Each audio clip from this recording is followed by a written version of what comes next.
Hello students, welcome back to maths with Nikhil. आज हम solve करेंगे एक्सरसाइज 4.1 में question number 3। So question is find x and y if this determinant is equal to x plus i y. अब ये है एक complex number x plus i y and i square की value given है where i square is equal to -1. So we have to find out the value of x and y. So to find out x and y, we will have to solve this determinant.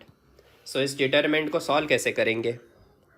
This determinant 4i cube 2i 1 3i square 4 5 -3 और i. अब इसमें मुझे आई square की value -1 रखनी है because it is given in the question i square is equal to -1. तो जहाँ जहाँ आप आई स्क्वायर की वैल्यू -1 रख सकते हो आप वहाँ सब्सटीट्यूट कर दीजिए. सो यहाँ i cube can be split as i square into i. So i square की वैल्यू -1 है, so i cube will be equal to -i. यहाँ मैं आपको दिखा देता हूँ. I cube can be written as i square into i and i square की value -1 होती है into i. So this is equal to -i. So now the determinant will become equal to 4i. वैसा ही रहेगा.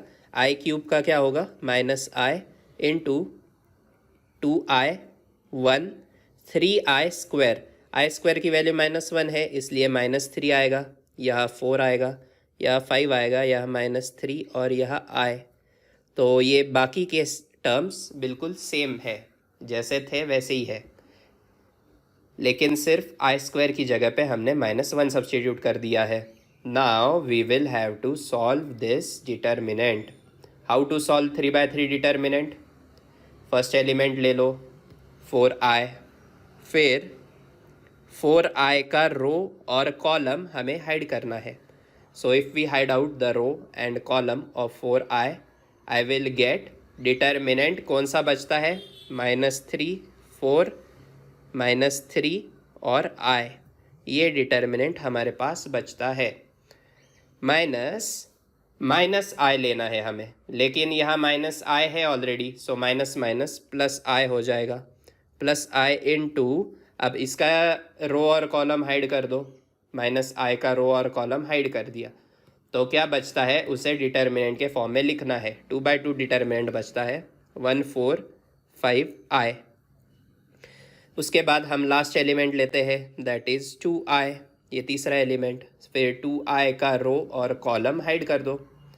रो और column hide करने के बाद जो कुछ डिटर्मिनेंट बचता है उसे हमें सॉल्व करना है. दैट इज़ 1 -3 5 और -3. ये आप डायरेक्ट भी सॉल्व कर सकते हो, लेकिन आपको समझने के लिए मैं यहाँ स्टेप वाइज लिख रहा हूँ. So now if we solve these 2/2 determinants, we will get 4i into, यहाँ क्या आएगा? -3i + 12. मैंने आपको ऑलरेडी सिखा दिया है कि 2/2 डिटर्मिनेंट्स कैसे सॉल्व होते हैं. आपको क्रॉस मल्टीप्लाई करना होता है एलिमेंट्स को. So first we will cross multiply 3 and -3 and i, and secondly we will cross multiply -3 and 4. So I into -3 minus -3 into 4, that is -3i + 12. Next आपको क्या करना है? दूसरा डिटर्मिनेंट और फिर तीसरा डिटर्मिनेंट सॉल्व कर लो. सो यहाँ क्या आएगा? i into i -20 plus 2i into, यहाँ क्या आएगा? -3 + 15. तो आप सबको 2/2 डिटर्मिनेंट सॉल्व करने को मैंने सिखा दिया है कैसे करते हैं.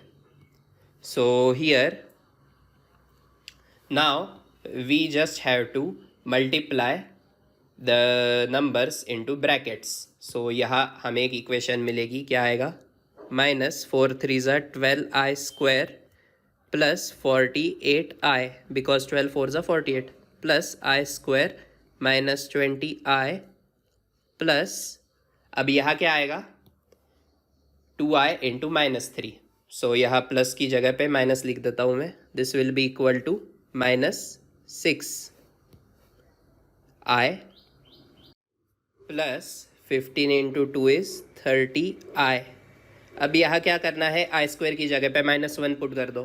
So here we will get -12 into -1 is +12 plus 48i -1 because i square is -1 -20 times i -6 times i plus 30i। Now जो i के टर्म्स है जिनके बाजू में i है उन्हें सॉल्व कर लो।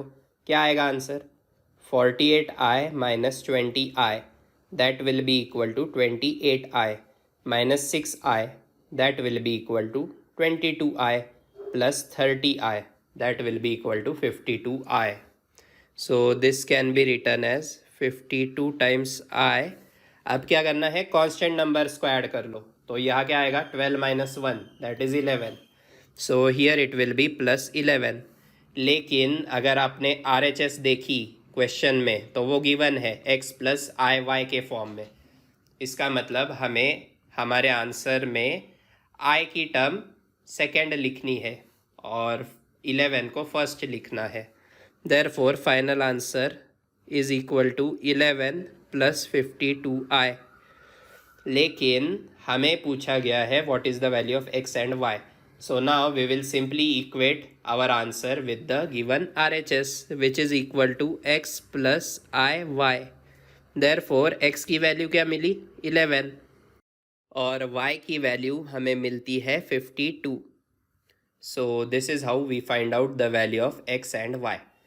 तो यहाँ मैं आपको थोड़ा जनरल नॉलेज देता हूँ कि ये है कॉम्प्लेक्स नंबर। कॉम्प्लेक्स नंबर को हम डिनोट करते हैं z is equal to x plus i y के फॉर्म में। And here the first term x is called real part और जो सेकेंड पार्ट है y that is known as imaginary part. ठीक है, so the complex number consists of real part plus imaginary part. तो ये होता है complex number. And we can use the complex numbers even in determinants and find out the values of unknowns। Next question है, find the minor and cofactors of elements of the determinant। तो ये पूरा determinant दिया हुआ है और हमें पूछा गया है find out minor and cofactor of each and every element. तो हमने ऑलरेडी सीखा है that how do we find out the minor and cofactor of 3/3 determinant। 2/2 के लिए भी फाइंड आउट कर सकते हैं, 3/3 के लिए भी फाइंड आउट कर सकते हैं। So how to find out the 3/3 minors and cofactors. तो हमें हर एक एलिमेंट का माइनर निकालना है। So first we need to find out the miners.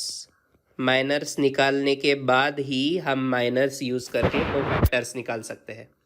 So here first I will find out minor of the first element that is m11 which is equal to 2। अब यहाँ मैं आपको बता देता हूँ नोटेशन। इसको मैं ऐसे लिख सकता हूँ a11 a12 a13 a21 a22 a23 a31 a32 a33। ये जो सबस्क्रिप्ट में नंबर्स है ये डिनोट करते हैं पोजीशन ऑफ दैट एलिमेंट। यानी सपोज हमने ये एलिमेंट देखा A22, तो ये कहाँ लाए होगा, इसकी पोजीशन क्या है, this is second row second column element. So जब मैं M11 बोल रहा हूँ that means I am talking about the element which lies in first row and first column that is this element 2। So यहाँ minor find out करने के लिए हमारे पास क्या ट्रिक थी। अगर हमें फर्स्ट एलिमेंट का माइनर फाइंड आउट करना है तो हम क्या करते हैं, फर्स्ट एलिमेंट के रो और कॉलम को हाइड कर देते हैं और जो कुछ डिटर्मिनेंट बचता है उसको सॉल्व करके हम हमारा माइनर निकाल लेते हैं। So here the value of minor for first element will be equal to 2 into 2 that is 4 plus 7 which will be equal to 11। Next minor कौन सा निकालूंगा मैं, A12 का। That is second element. A12 कौन सा है? First row second element. So it is -1 in our case. -1 का minor क्या आएगा? -1 के रो और कॉलम को हाइड कर दो और जो कुछ बचता है उसे क्रॉस मल्टीप्लाई करके डिटरमिनेंट के फॉर्म में सॉल्व कर लो. सो यहाँ डिटरमिनेंट क्या बचता है? 1, -1, 5 और 2. सो हर बार डिटरमिनेंट सॉल्व करने से पहले मैं पूरे डिटरमिनेंट्स पहले बना लेता हूँ और फिर एक साथ सॉल्व करेंगे. सो हियर माइनर ऑफ 1 3 क्या आएगा? Minor of 1 3 will be equal to, अब आपको क्या करना है 1 3 के लिए? इस 3 का रो और कॉलम हाइड कर देना है. क्या आएगा answer? 1 2 5 7. This will be the determinant 2/2. Next हमें क्या फाइंड करना पड़ेगा? Minor of 2 1. माइनर ऑफ 2 1 क्या आएगा?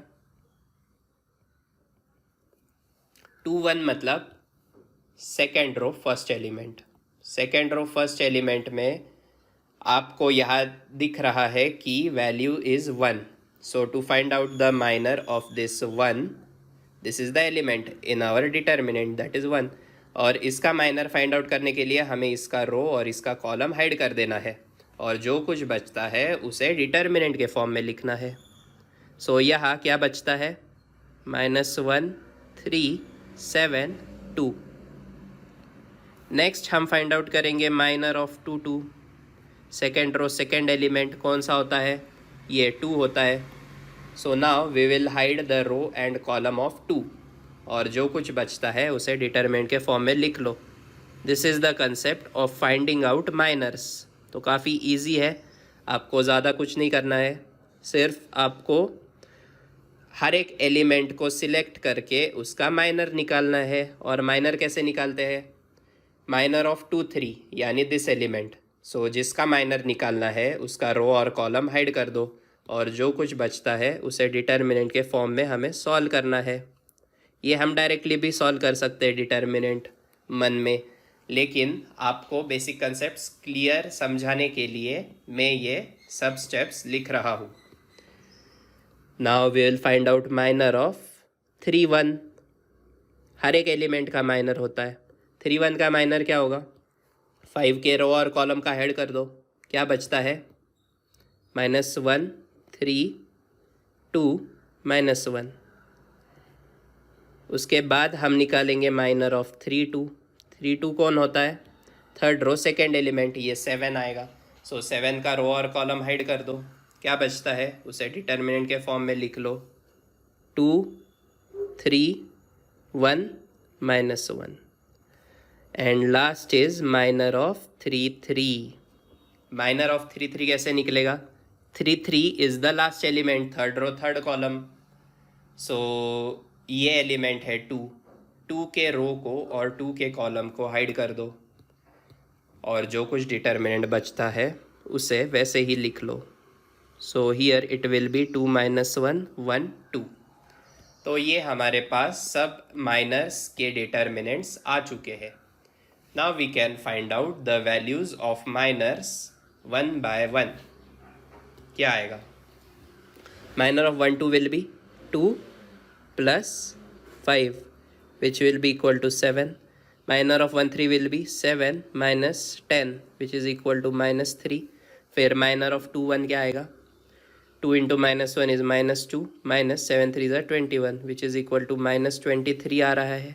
या minor of 2 2 क्या आएगा? 2 2 is 4 minus 5 3 is 15. सो 15 -4 करना है लेकिन माइनस साइन दे के. सो यहाँ आएगा -11. अब इसके भी माइनर्स फाइंड आउट कर लो. माइनर ऑफ 2 3 क्या आएगा? 7 2 is 14 plus 5 which is equal to 19. Next 1 minus 3 2 is 6 which is equal to -5. Next -2 minus 3 which will be also equal to -5.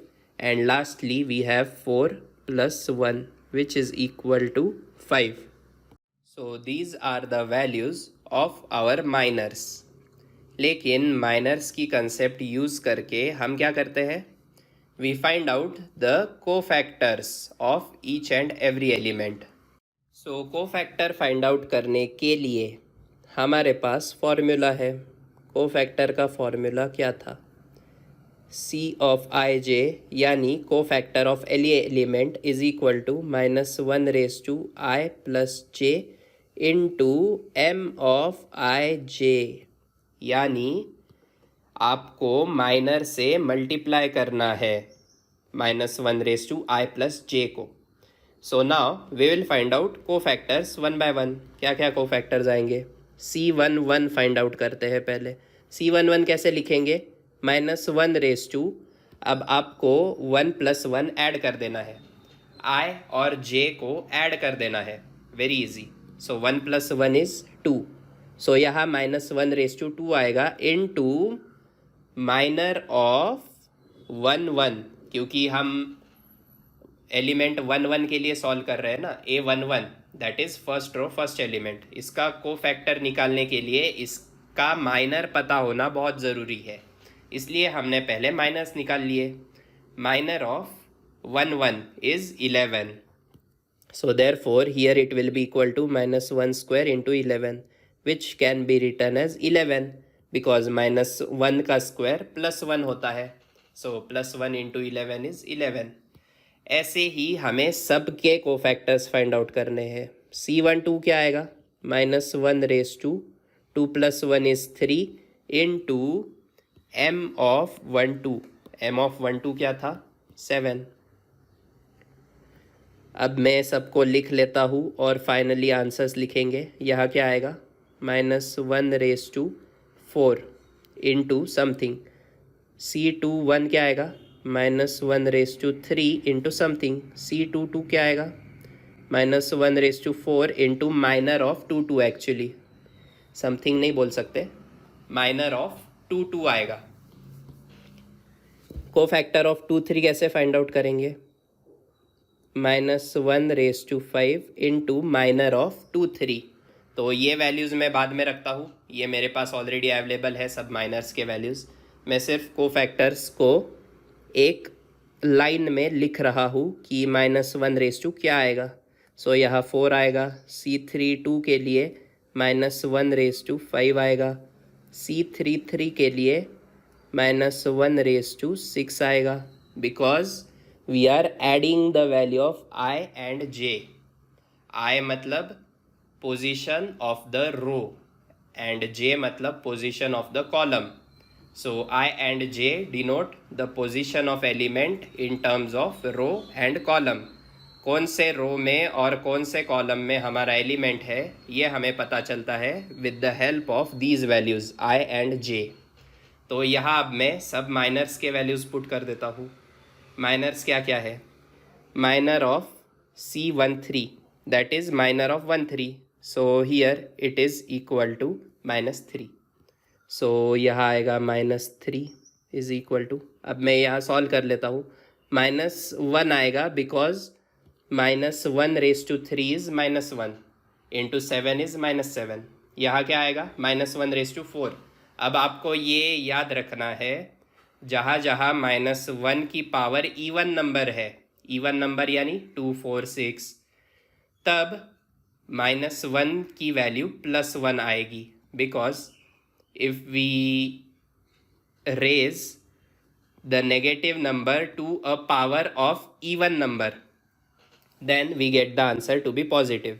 और -1 के पावर में जहाँ जहाँ ऑड नंबर है, ऑड नंबर यानी 1 3 5, वहाँ -1 की वैल्यू -1 ही आएगी, because -1 raise to odd power is -1. ये बेसिक्स तो आपको पता ही होगा, स्कूल में सीखे हैं हमने.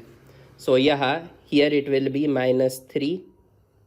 सो what will be the answer for rest of the cofactors, ये हम फाइंड आउट कर लेते हैं. So first we will have to multiply by all the minors. तो आप यहाँ एक एक वैल्यू देख लो माइनर की क्या क्या है. मैं यहाँ पुट कर रहा हूँ करस्पॉन्डिंग कोफैक्टर के जगह पे. जैसे अब यहाँ मुझे माइनर ऑफ 2 1 चाहिए, because here in the formula we know that to find out the cofactor we need to know the minor. इस एक एलिमेंट के लिए मैं आपको दिखा देता हूँ. इसको ऐसे लिखते हैं इंटू माइनर ऑफ 2 1, और माइनर ऑफ 2 1 की वैल्यू हमारे पास है already. It is equal to -23. So here we will get -1 into -23, which will be equal to +23, because -1 की पावर ऑड है, सो ये -1 ही रहेगा.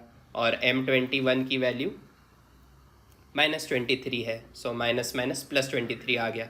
अब 2 2 2 3 3 1 3 2 3 3 इनके वैल्यूज़ में सब्सटीट्यूट कर रहा हूँ यहाँ माइनर्स के. So now I will gate minor of 2 2 क्या है, -11. माइनर ऑफ 2 3 क्या है, 19. माइनर ऑफ 3 1 क्या है, -5. माइनर ऑफ 3 2 क्या है, -5. माइनर ऑफ 3 3 क्या है, 5. सो इन सब नंबर्स को आपको सिंपली मल्टीप्लाई करना है. ये प्रोसीजर आप आपके एग्ज़ाम में भी यूज़ कर सकते हो. तो ये काफ़ी आसान है. हमने पूरा स्ट्रक्चर पहले बना लिया और फिर हम एडिशन सब्ट्रैक्शन के ऑपरेशंस कर रहे हैं. तो एडिशन सब्ट्रैक्शन भी नहीं है यहाँ, तो सिर्फ मल्टीप्लिकेशन है. So here we will get क्या क्या आएगा. अब डायरेक्टली देखो, -1/4 into -11 is -11. -1/5 into 19 is -19. -1/4 positive 1 आएगा, इंटू -5 इज़ -5. -1/5 -1 आएगा, इंटू -5 इज़ +5. -1/6 पॉजिटिव आएगा, +1 आएगा, सो +1 into 5 is +5. So here we are getting all the values of cofactors. तो हमारा क्वेश्चन यही था, find the minor and cofactor of elements of the determinant. So पहले हमने एलिमेंट्स को डिफाइन किया with the help of their row and column position. उसके बाद हमने माइनर्स निकाले. पहले माइनर्स निकालने के लिए प्रोसीजर सिंपल है. जिस एलिमेंट का माइनर निकालना है उसका रो और कॉलम हाइड कर दो, और जो कुछ बचता है उसे डिटर्मिनेंट के फॉर्म में सॉल्व कर लो. And the evaluation of this 2/2 determinant will give you the value of minor. और कोफैक्टर कैसे फाइंड आउट करते हैं, सिंपल फॉर्मूला है हमारे पास. Cofactor of any element i j is equal to -1/i + j into minor of that element i j. ठीक है. सो यहाँ आप देख सकते हो C21 निकालते वक्त मैंने ये फॉर्मूला कैसे अप्लाई किया है. -1/2 + 1 that is 3 into minor of 2 1, और माइनर ऑफ 2 1 की वैल्यू हमें पता है already, it is -23. So this is how we find out the minors and cofactors of 3/3 determinants. तो आपको अगर ये वीडियो अच्छा लगा है तो लाइक कीजिए, शेयर कीजिए, और अपने दोस्तों के साथ स्पेशली शेयर कीजिए जो कॉलेज में सीख रहे हैं, because this lecture will be very beneficial for them who are studying in college. So see you in next lecture.